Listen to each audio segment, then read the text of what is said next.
No bolt marks on the battery ground bolt. So I don't think that's been disturbed at all recently. Doesn't look like there's anything leaking into it. On the scope, we're gonna go into our digital multimeter on Snap-on. I got a Snap-on low amp clamp. You gotta make sure that the battery, there's a 9-volt inside here that has to be powered up. So I'm gonna go to my low amp setting. But right now, if I check around this negative battery cable, so 50 to 60 milliamps tells me that there's no draw on this car. That's totally acceptable. I'm not gonna be really worried unless I see something like over 100 milliamps.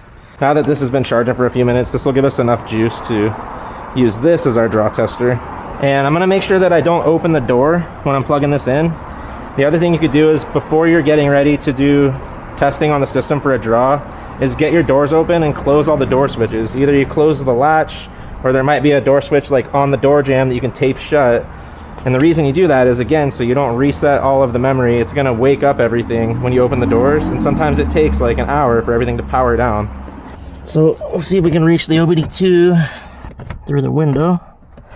We know we're plugged in because we got 12.1 volts right now. I'm gonna turn on our smart output.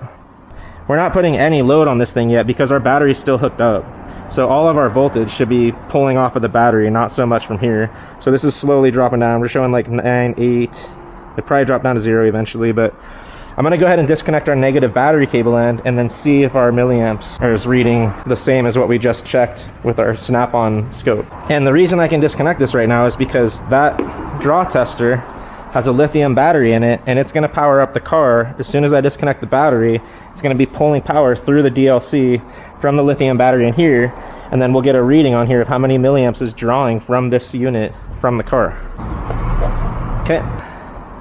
All right, and right now we're reading almost exactly the same as what we read on our low amps clamp. We've got a draw of 53 milliamps. That's perfect. I think anything under, 50 milliamps is ideally about what you want to see, but anything under 100 milliamps and you really don't have anything to worry about. We've got no parasitic draw present. Now that I know that, I'm gonna hook the battery back up before I open any doors or anything like that, and before the battery dies in this thing.